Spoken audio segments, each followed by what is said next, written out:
Habakkuk chapter 2, verse 2 to 3. Write the vision and make it plain on tablets, so he may run who reads it.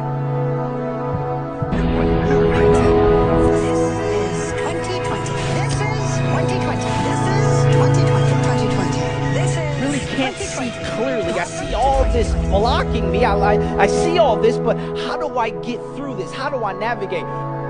This is so important that the Bible says that when God gives you a vision, and God was saying, when I speak to you, when I'm speaking, when you hear my voice, you need to write it down. Hey guys, welcome back to Packed Vision. Today is an extra special episode. I have all my friends here and it's a men's edition.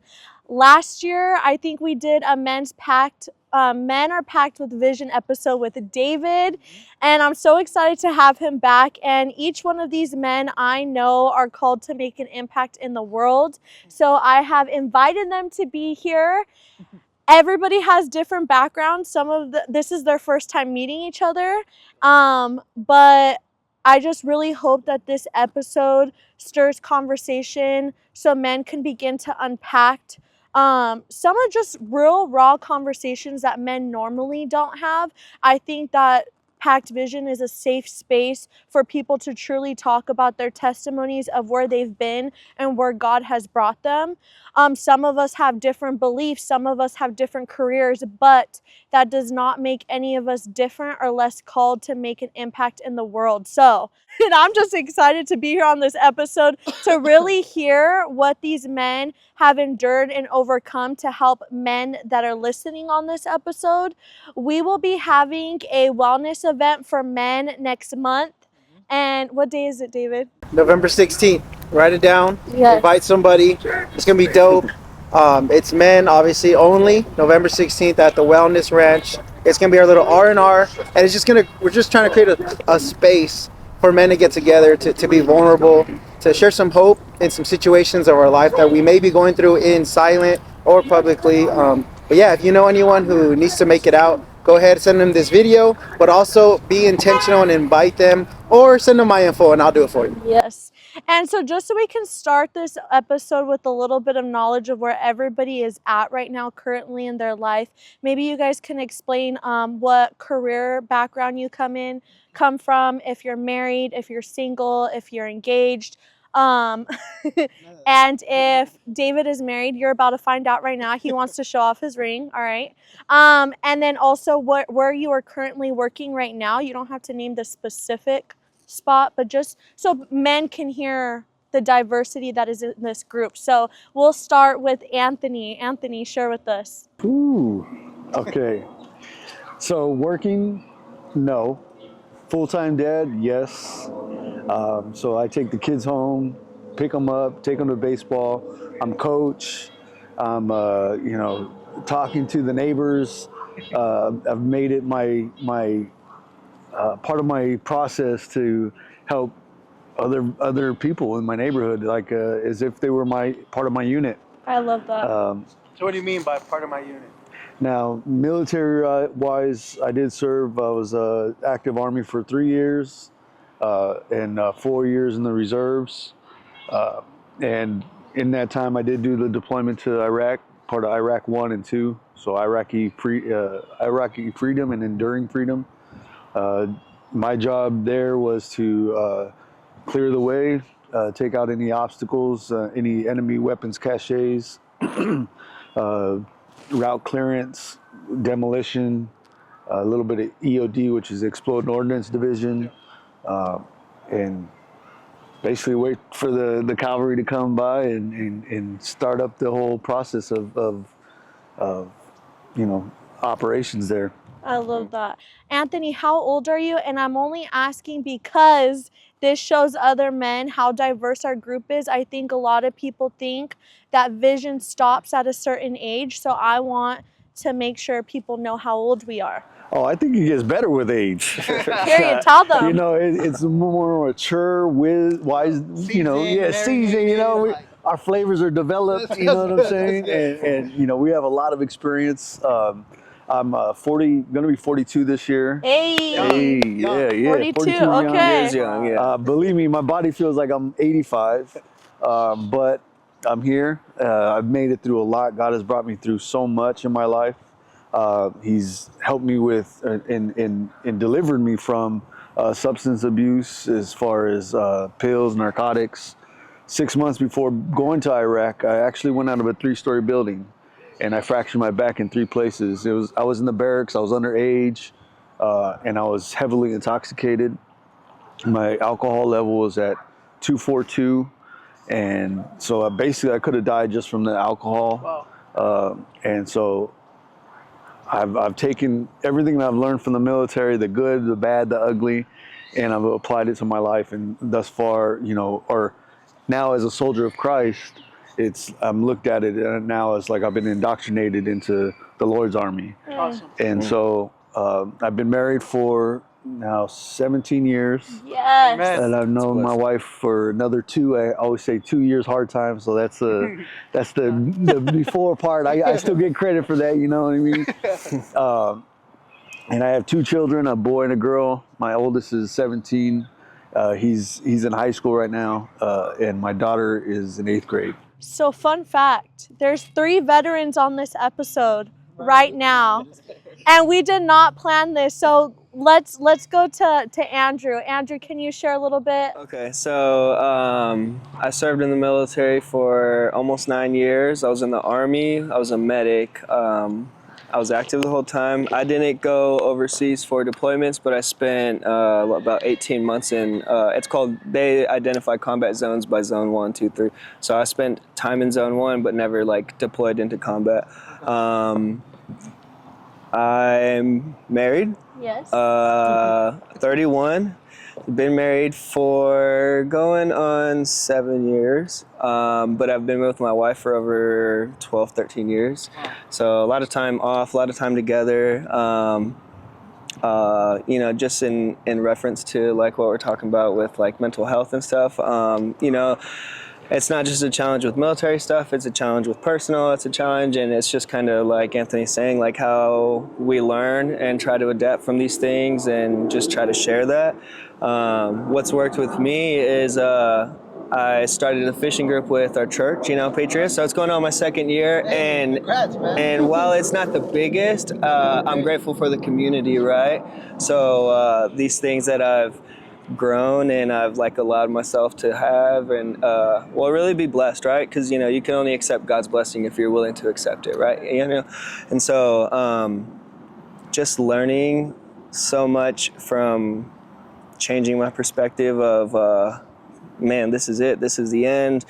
I've even dealt with like suicide and stuff, and even had like personal experiences with it where it's really messed me up. So to overcome some of these things and kind of look back, it's definitely something that I'm blessed to be given this opportunity, and I'm grateful to be able to be like in a place where someone might need to hear this or might be willing to listen to it. And thank you for bringing that up. I mean, that's a difficult conversation to have. Yeah. I too have dealt with the same thing, so you're not alone, bro. And even like in context with that, I have like a lot of things that happen with specific dates that like overlap with my relationship that like it's difficult to forgive yourself and move on past these things and let one chapter die and carry on with another. And like Anthony said, I've been addicted to things, and I probably still am addicted to certain things, and it's one day at a time. And so I'm blessed, right? At the end of the day, we're breathing and we're able to move our body, and there's some people that aren't here anymore, and like just that aspect of thinking about it, like that's like a heartfelt thing, just to like, man, why am I upset today? What am I struggling with? Oh, well, at least I'm struggling. Like, at least I'm able to find an answer to what I have on my plate, and God has given me a opportunity to be patient and really listen or make an action or whatever He's calling me to do, and it's exhilarating. It's nice to be It's nice to be excited about like your faith journey and want to share it with others and let people know like I've been there too, man. I've been there, I promise you. Like so. Thank you for being on here. For those of you who don't know, this is my cousin. We're blood. And yes, my favorite cousin. I'm gonna highlight this. I will continue to highlight it. Andrew has been a big inspiration of men's mental health being incorporated in Packed Vision. As a veteran, I remember us having conversations in that season where you didn't know if you could continue to be in the military, just to take care of yourself. So I'm very glad that you're here, and thank you for believing in the vision that we're doing today, because you've inspired me, and I love you, and I pray for you, and I believe in you. I believe in you so much. Now, with that being said, we have somebody extra special, and it's not David. I know you guys thought. It is Noah. Noah, do you know, I think, correct me if I'm wrong, have we known each other since kindergarten? Yeah. Kindergarten. You might be the favorite cousin. I might be the favorite cousin. We grew up around each other, going to the same elementary school, and I'm really excited about what you're going to unpack today. But can you share with Packed Vision how you ended up on this episode today? Because you probably think this is crazy, but I don't. I think you're supposed to be here. So welcome yourself. Yeah, I was just driving by, saw you guys. I got a text from David a couple days ago asking if I would, come on here and share my experiences and my thoughts. I think on Friday, right? So I thought about it, talked to my wife, because this is a subject that's hard for me to talk about. But I just decided to to get out of my comfort zone, because I do not like this, man. I don't like it, but I wanted to be here and just be able to share the experiences with everybody. That's awesome. Yeah. Where do you work? How old are you? How long have you been married to your wife? I'm 28, so Young pretty young. I'm 28. I've been married to Lorraine, my wife, for about a little over 5 years. We have 2 kids, 5. Well, you gave him a couple years. 5, and Emery's about to turn 1. Then we have one on the way. Yay! And our last one. So He's making sure to say that. our last one. For the record. So I was in active duty Air Force for about 7 years. Had 2 tours to Afghanistan in 2019 and 2021. I was doing, it's called like life support. So I'd just be taking care of like the air crews, like helmets, oxygen stuff, pack parachutes, things like that. And so I'm also doing that now, but I do it for NASA. For NASA? Yeah. Sign an NDA. NDA. Just something real like NASA on us right now. Yeah. We all forgot like our current jobs. Hey, Andrew I forgot my kids. Elijah, get out of here. Go over there. and the kids are here, so if they come in, it's okay. It's more than fine. That was a That's cool. 7-year-old. Wait, so where do Minus you 2. work? Where do you work, Andrew? I work with corrections, but I'm not a CO, so I do like staff. I manage like inmates, like extracurricular groups. So like their inputs, stuff to get them out of prison early, rehabilitation stuff. All right, so we got life support, NASA, corrections. NASA, that's cool. Okay. King of the house. Okay, That's David. Neighborhood, homie. Of the neighborhood, homie. David, introduce yourself. Tell us what you do. Refresh people on Packed Vision. So I know I've been your guys' favorite guest on the show. No, I'm just kidding. My name is David. I am 28 years old as well. I am a co-owner of Thirsty Girl Coffee with my wife Desiree. Shout out to my girl. Nice plug. It's one of our #1 clients. Yes, sir. For those who may have not seen my episode, we shot it a while back. Just to kind of get you caught up, I was in a season of my life where I didn't feel good enough. I didn't feel worthy. I felt like everybody else was winning, and that I'm just stagnant. I'm not gonna be good enough, God. But to kind of give you guys a praise report for those of you who did see it, we have currently fully stepped into what I believe God has called me to do, and that's to help lead men. That's to help impact lives. So we do Bible studies on Monday nights, all men. We're up to 22 men with plenty of room for more if you're interested.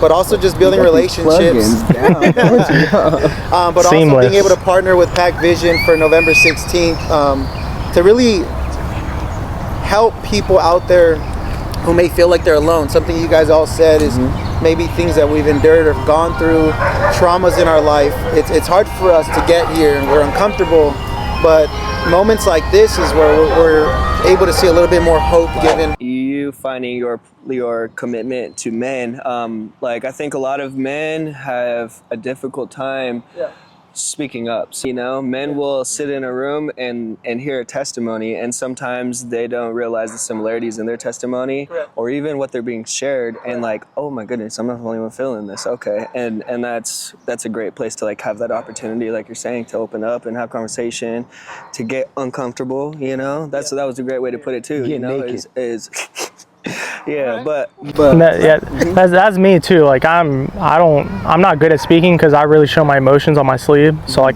if I talk, I'll probably cry instantly, right?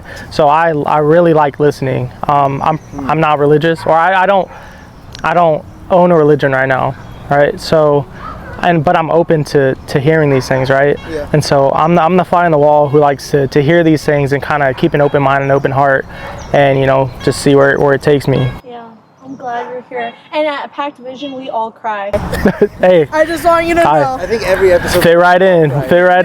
well, one thing I would say is like what I realized in the midst of like my worst addiction and the worst days of those days is like, even though I didn't know it was God saving me, I knew it wasn't me able to keep doing it, you know? And so when I was lifted up and I was like, okay, all right, we're gonna take a step forward, and today's gonna be the first day, it just felt like a renewing, you know? And it's like I was saying, it's exhilarating, you know? It's so great to be able to share or let someone just have that moment to listen in, right? You know?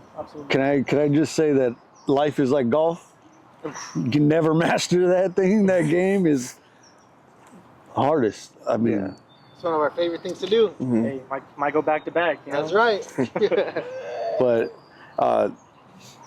nobody ever has it perfectly down. I mean, one thing I've come to notice about myself is I'm still carrying so many memories of the military without even knowing or trying, but that was by design, because if you didn't truly dedicate yourself to the cause, the military, you know, that's the whole process of basic training or boot camp, is to disintegrate you from the civilian world and to give you a new identity. So what I figured out with some college courses was, you know, the psyche of a soldier is that we're so programmed or brainwashed. You've heard these terms before, and to a degree we are, because we know what's expected of us. So we constantly have a mirror like this, and we're self-aware of where we're gigged at, where we have problems, and we don't show that very often because that means you're weak, or you're a broken piece of equipment. So I believe that there's men out there like myself. And personally speaking, I would always hold myself up to that standard of the ultimate soldier. You know, like the ultimate person. Like I'm always squared away. I got everything I need. I know all the tools. I have all the education, everything. And in actuality, I knew I didn't have those things. You know, I hit a point in the military, and like Selena was saying earlier, is there was a moment where I felt in the military as like how well I was performing, and what the military was asking of me wasn't aligning anymore, because I was doing these amazing things, and I've gone to schools, and I've promoted, and I've done all this stuff. And when I asked the military to support me back in like moments, and I had individuals, but not the military itself, right? And so I was like, it kind of like broke the psyche of like, what am I doing? Like, is this really right for me still? Am I putting myself forward now? You know, like, am I? And then, you know, with that, it comes like, now what you're saying, you're not supporting the mission anymore. Now you're disconnected from the mission. And this mission essentially is important because people's lives are on the line, you know? And if you're not here mentally, how are you doing your best here? And so when I hit that moment in the military, I remember it was a very difficult year for me because I was also going through like my brother's death. And I remember it was just like, oh man, I don't know where I'm at right now. Kind of like, you know, how you were saying, you felt like, man, I just don't know what I'm doing anymore. And that was a really tough place to be at a time, you know? Well, you've built so much up to be who you were at that point. Mm-hmm. Now you're like disassociating from that. You're getting away from that. Who am I? You don't even know who you are. Who you really are. Yeah.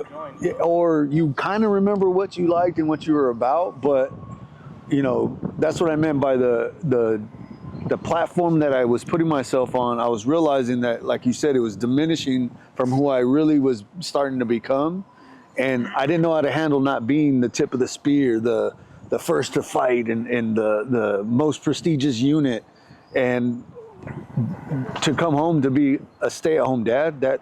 What do you mean? Total opposite gears. I was yeah. like, wait a minute, I have to be loving, I have to be caring, I have to be patient, I have to be kind. You know, I have to look at my kids when they fall and not get up, get right, you know, and I feel like David can somewhat relate, correct me if I'm wrong, but you went from working somewhere to providing for Des while dating, and then from Des starting and knowing her purpose and starting a coffee shop. I remember there was conversations that me, Des, and David would have, and he would just be like, it's not fair that like you and Selena know what you guys are gonna do in life, and I'm called to do what? Just support you guys? Like as a friend, he would literally look out for me and Des. And I remember just being like, I felt sad because I was like, God, I don't know what to do. I'm not a man. Can you share a little bit of like that process? Yeah, like that was 2020. Like, bam, COVID hit, and now it's a lot of people are trapped in their house. They're reevaluating their lives. What's next? Because a lot of us didn't know what that was going to look like. yeah. So coming out of that season, people have visions, people have dreams. Selena's, I'm launching this. God gave me a vision for this. My wife, God told me to do this. And then as their friend, as their boyfriend and fiance, I'm excited. I'm helping them. I'm building with them. And then there's just moments in my life where I was just like, oh, what about me though? And I would ask God, what about me? Self-care. Right. And I would ask God, what about me? And I felt a lot of times like nothing came back. Yeah. You know, and I'm like, I can definitely. and I was at a place in my life where I was just like, well, I'm just gonna be faithful to this, and I'll just put a fake smile on every day, and we'll get through it.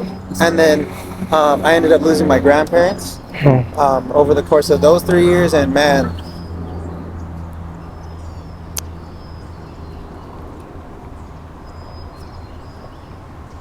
Anchors, right? They were the anchors. They were the... because my grandpa was like my dad,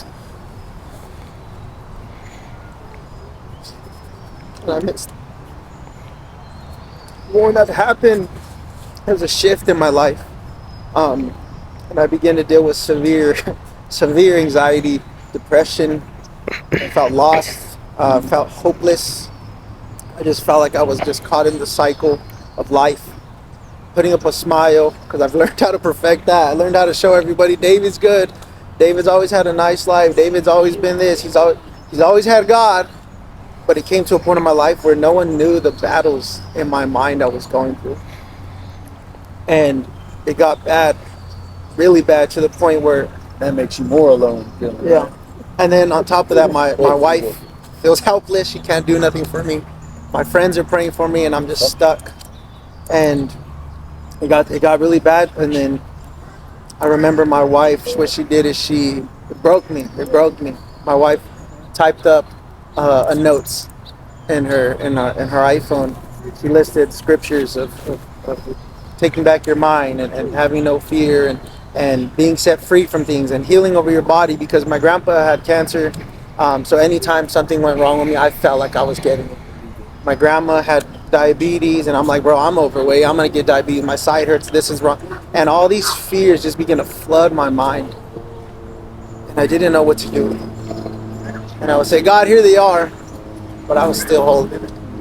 and I was making them my truth, and I was believing it and believing it until we actually were celebrating our friend's birthday. Oh gosh. That's crazy. And it's a crazy story, but I'll be fast, I promise. Yeah. I'm going through these things, and I just hear God just asking me, do you really want to be set free? I said, yes. I said, are you sure? Bro, I'm struggling. I need help. Yeah. But I didn't know I had to voice that. Yes, I would tell my friends I'm struggling, but I didn't know how to say, I need help, Noah. Pray for me, love me, bro, hug me, something. Because as men, it's hard for us. We're the leaders, we're the big dogs. We gotta have everything in line. We gotta be the dad, we gotta be the husband. And I didn't know how to ask for help. So we're at our friend's birthday and we're talking, we're playing a game, getting real deep. And then I got a card and I had my wife answer it. So it's basically like you read the question, you give it to somebody and they'll answer it. We're not really strangers. We're not really strangers. That's the Great card. game. We're not sponsored, but we're down. It's actually helped us a lot. So if It you literally want- helped set me free. It's Being crazy. honest. And it said like, what is one of my weakest traits? And I gave it to my wife, and she kind of flamed me. She roasted me, but I needed it. She took the opportunity. Yeah, and in that moment, I knew it was the moment of my friends are here. The people who love me, who have been closest to me these past 5 years, who've been with me to endure the pain or have seen me go through it. Like, these people want to see me free just as much as I want to be free. So what better way than to confess, to say, this is where I'm struggling, this is where I'm at. And they prayed over me, and I rebuked some things, and I was delivered in an instant, to where I literally grabbed the mug that was next to me, and I felt this sharp pain in the bottom of my chest, and it just shot up, and I threw it up into the cup, and I felt everything just leave me. All right. Now, if you're not a believer, Sorry, you're not going to understand what that is until you read the Bible. Yeah. And the Lord literally delivers people. It doesn't always look like somebody vomiting, but that's... And it doesn't necessarily always look like the exorcism. It doesn't. It doesn't. It can literally be through a hug. I've literally hugged somebody and them be delivered and set free, because it's not us, it's the love of Christ. So what David experienced in that moment was unconditional love, him confessing. Like, what is scripture that you can tie to that you know at the top of your head? I believe it's James, and I'll find it as one of the guys shares. If anyone on the ad, please add if you guys can relate to me. But real quick, it talks about confessing your sins to one another so that you may be healed. So a lot of times we look at the Bible and it's like, confession, healed. Well, if I confess, I should be forgiven. But a lot of times we miss that perspective of, if I'm not healed with my confession, I'm going to keep going back. I'm going to truly do it. So the Lord is very specific and emphasizes confession can bring you healing, because once I'm healed from that, I'm not going to have a desire to go back. I think it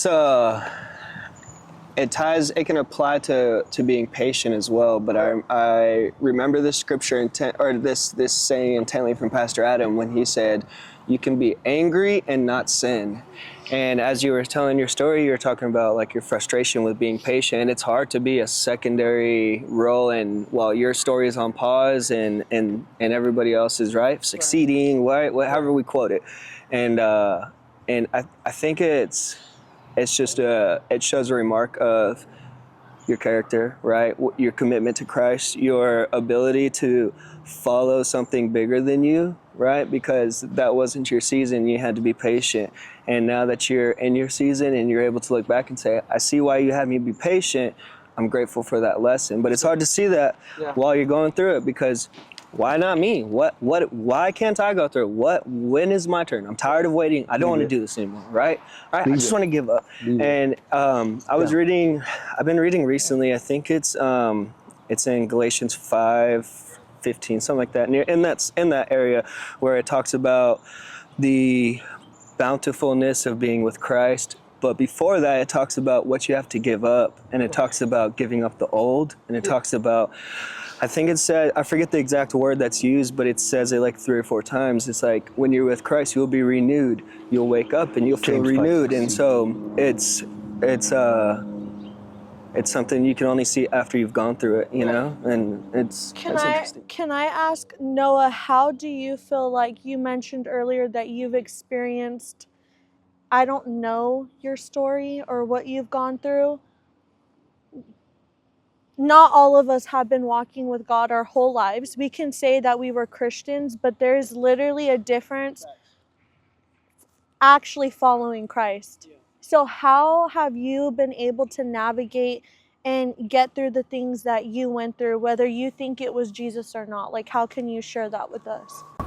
Yeah, so I guess a quicker background is I did grow up Mormon. Yes. So I went to church up until I was 18. My mom gave me a choice. Hey, you can keep going or just go your own path.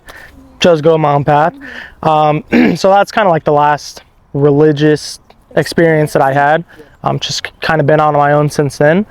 And so it's good to have that. I think it's good to have that background because I could feel when the Lord is around, right? I could feel when he touches me or touches my family. I'm ready to cry, man. That's what he does. I know. Yeah, it's okay. I'm gonna cry worse, David. It's okay. You almost made me cry, man. I loved your grandparents, dude. They're awesome. But I could feel those moments, and the turning point for me is so in my deployments, I wasn't on the ground, you know, doing what the real warriors do. The unit that I was with, sorry if I cover my face, I'm making ugly cry faces. But the unit that I was with, they were aerial, like search and rescue. So we would just have cameras on the ground, you know, finding where the bad guys are. And a lot of what I would see were airstrikes.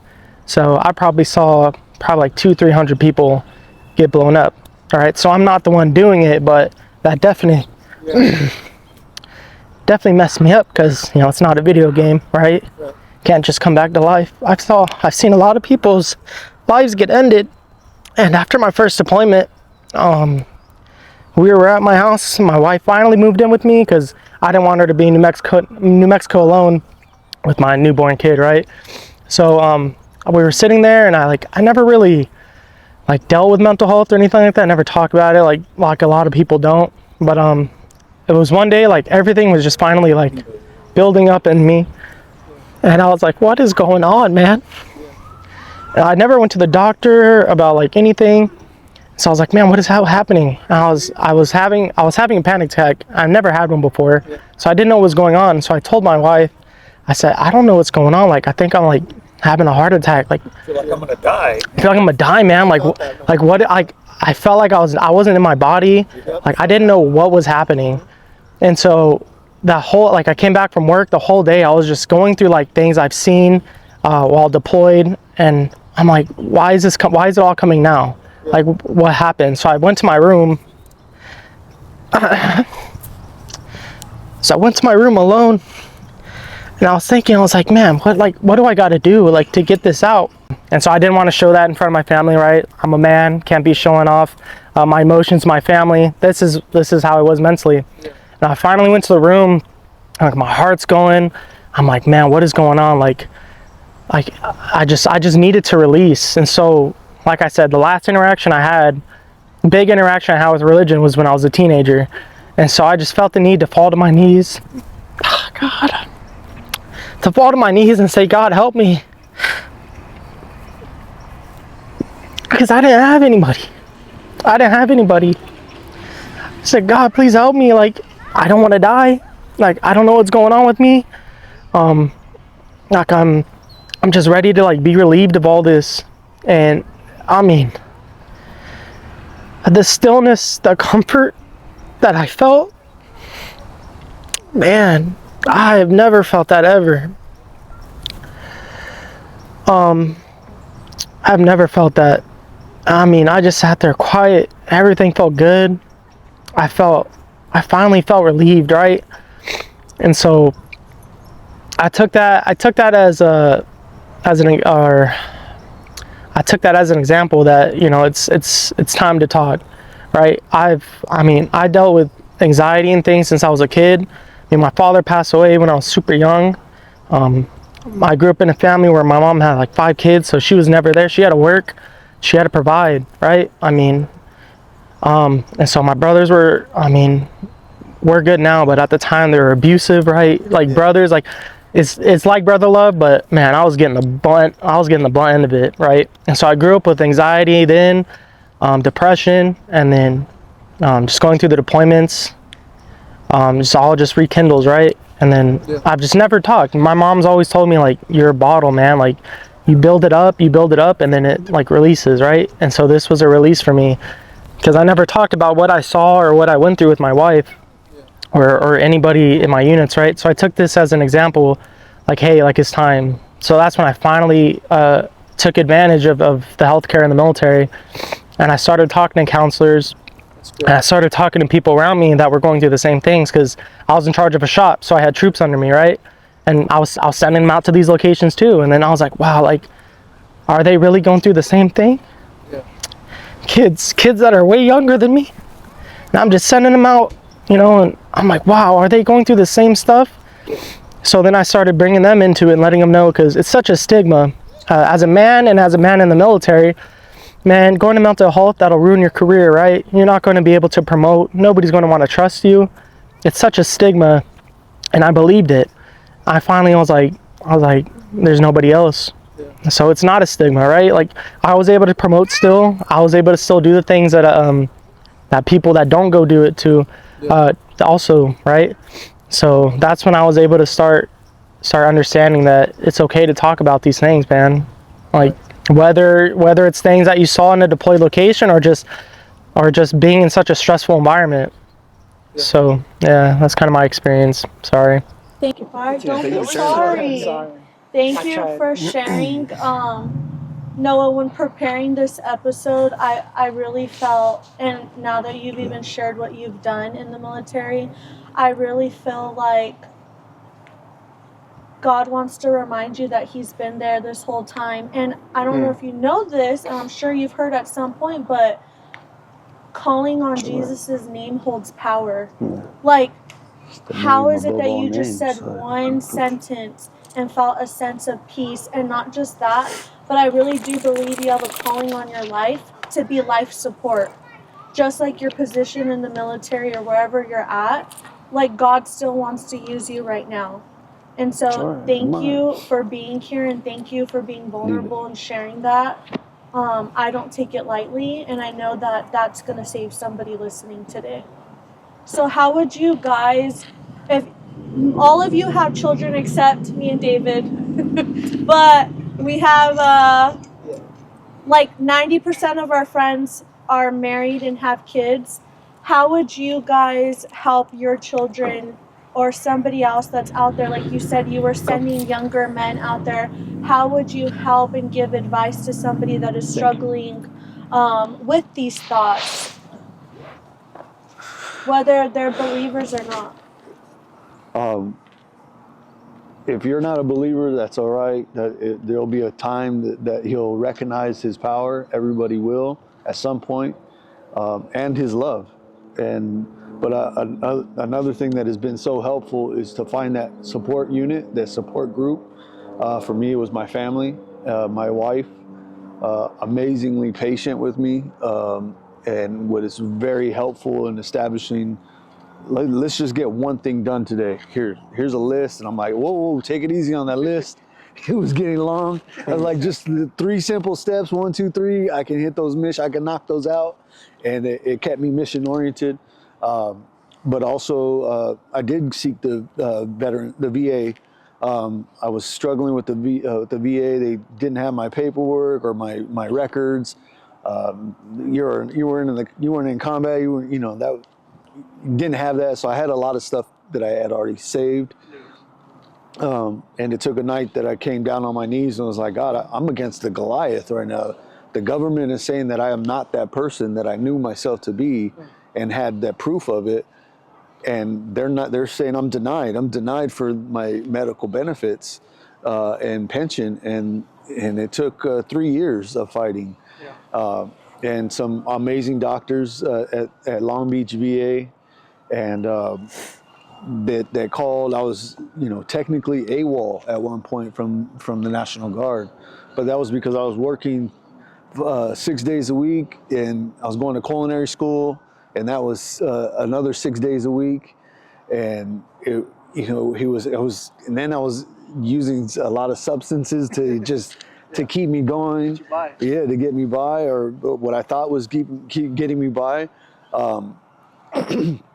And so I when I did seek the VA, the medical attention, I got a lot of reinforcement from the doctors that are there, the psychiatrists, the psychologists. I did start a regimen of pills, or actually a couple of regimens of pills. Don't just give up really quickly on the pills. I will say they did help. They do help. I've been on my mood stabilizers for about 16 years. There was a lot of trials. There's at least like 3 other types of pills that I had that had equally bad side effects. This one was like the lesser of those others. I could say that was my experience too. I had a few trials and errors with SSRIs, and up to now I still haven't had the right combination that's worked for me. And yeah, it's difficult. It takes time to find the right one. Yeah, and the struggles that come up out of it, because you're having to handle your own personal feelings, emotions that change with these pills, right? And then as a freshly married man, and I'm having a new family that's coming, and I'm going to college, and I'm technically able. I had a lot going on, and so I couldn't afford the extra emotional tax that my wife would put on me. Like, is it me? Because some of the side effects are sexual side effects, and I would. Sorry, baby. It's fine. I'm learning. I'm learning. No, I would. It was like a climax delay. Like I would be able to get to that point, and then I would just like no bang, and I would be like fully aroused and like fully right there at the top of the roller coaster, and it would just go back down. Right back down, huh? And Put the switch on. and I'll be like, what the? And how do I explain that to my wife? And as a man, Bro, like that. so embarrassing. Imagine having Right? to tell people that. Exactly. Bro, thank you for sharing that. No, I mean that, and to explain it to her, because she was like, well, is it me? Am I fat? I'm like, no, just stop. It's not you, it's me. And then I was like, wait, it is me. It really is me. Like, oh, So what did you do with those thoughts? I bottled them up, locked it away until I really had that conversation with her. Like, because I was like, You got how to get vulnerable. yeah, I had to get naked, and I had to have my knowledge of good and evil, of Adam and Eve. When they ate that fruit, they realized they were naked. They were so vulnerable. They didn't know how to operate. They didn't know how to go about the garden they roamed freely in, and so they covered themselves.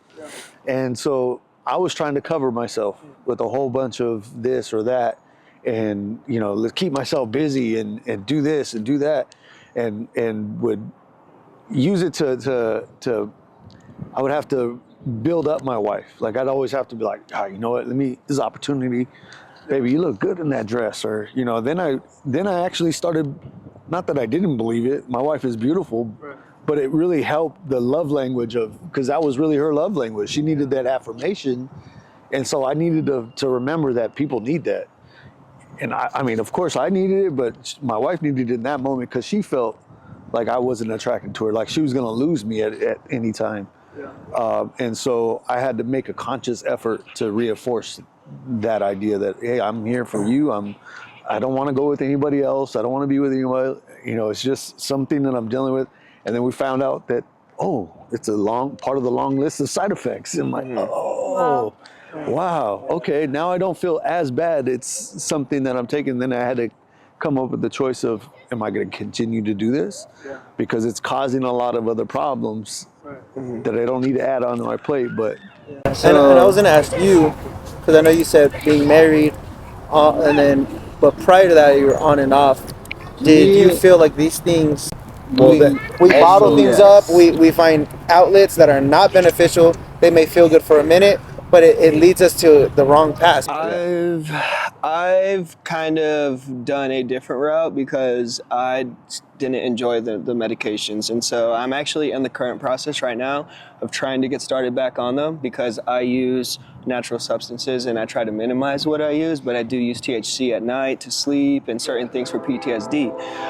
My wife doesn't like it, of course, and so I'm trying something different for her, but I think there's a compartmentalization of like understanding this isn't the entirety of me, this isn't a takeover, it's something I've experienced, and the routes that I've tried didn't work very well, and so this is the most minimal impacting effect. Yeah, getting blackout drunk doesn't really work all the time. I used to drink a bottle a night. I used to get smashed. I used to do everything. I used to do all kinds of substances, and it just wasn't working, you know? And so I don't want to say it's making an excuse, but like I said, you're right. I'm trying to get on something different because I'm trying to please my wife. So there is a conversation that has to be had, and it's both the understandings. You know, you have to understand who your partner is. They have to understand the traumas you've been, and if you're not open with that person, or if you can't tell your person like what you've gone through, they're not going to understand. They're just going to think, you know, you're doing whatever you choose to, you know, kind of deals. But especially with military trauma, it's you know, suicide's no joke. Watching people lose their lives is no joke. And so I have a medical background, and so I've experienced a few things that I didn't want to. And so it's difficult to like have that daily smile, you know. It's difficult to like wake up. I almost feel like pessimistic when I wake up every day, and I have to like find the reason, but that reason also comes with my fulfillment and choosing Christ, right? And being at the point where I realized I can't do this alone. I can't do this on my own. I can't getting drunk. I'm not a father. I'm not doing these things. My children, you know, all these things. And so there's that like acceptance with realizing that what you're doing isn't enough, and you can't do more without. No. So Thank you guys for all sharing. Thank you guys for all sharing on here and trusting me to even be here, because I know these conversations got very vulnerable, even in your marriages. I don't take it lightly, and I'm gonna rewatch this because I know it's gonna prepare me to be a wife one day, and so and a mother, and I appreciate it. We're going to end the episode. There's so much in this. I literally feel like we have to come back and keep doing this. So don't be surprised when we text you guys. Yeah, we could do a part 2. But I really pray that this helped men who are on this episode listening, but also women, so we know how to support the men in our lives. I think everything is a learning experience, but thank God that we don't have to have it all figured out. And what I took from this is you guys are still navigating through different support systems and mindsets to have, but we have each other to have these conversations. And I think that's why God has put on my heart to have the men's event for Packed Vision. I don't even want to be there. Honestly, I didn't want to be in this episode today. I told David, I think you should just do it on your own. Like, I know that you guys can have these conversations, but if it took just this one moment to gather us together, then I appreciate it. And so that's why I want to invite everybody to the men's event at the Wellness Ranch. It's a horse therapy ranch in Rancho Cucamonga. And so if you know anybody that just needs more community, just needs men, friendships, and brotherhood, then David will be hosting for Packed Vision, and I will just get to hear how great it was and not be there, and you guys will have more conversations about this. So if you're interested in that, there will be a link in our bio, a link down below at Packed Vision on Instagram. And yeah, I can't wait. You guys inspire me. I also had a little plug for the dog that was here. Was given through a company that's called Working Dogs for Warriors. He's getting antsy because he's starting to feel the part of the training is to recognize my heart rate, my cortisol levels, Wow. and to help soothe or to reinforce, or to kind of calm you. Yeah, exactly. So Working Dogs for Warriors. Shout out to Mike. Thank you, man. You've been a very, very instrumental in my health. Oh, it's awesome. And if you want to have community outside of the men's group, I do a fishing group. It's called Fishers of Men through the Patriot homepage. I am the homepage. love that. And so if you want to get outdoors, I get outdoors once a month with everybody. We do fishing, bring the family. It's a good time. And if you need life support, you can hit up Noah. Or if you want, or if you want to lose at golf in a 2v2, me and Noah are still undefeated. I'm just saying. So There you go. Yeah, I'll drop all their infos down below so that way you guys can contact them. Thank you guys. Thank you guys for coming on here, and I can't wait for the next episode on Packed Vision.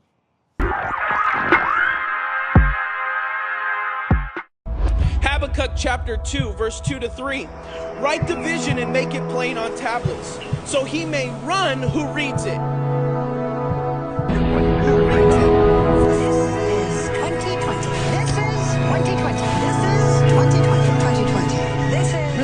See clearly. I see all this blocking me. I see all this, but how do I get through this? How do I navigate? This is so important that the Bible says that when God gives you a vision, and God was saying, when I speak to you, when I'm speaking, when you hear my voice, you need to write it down.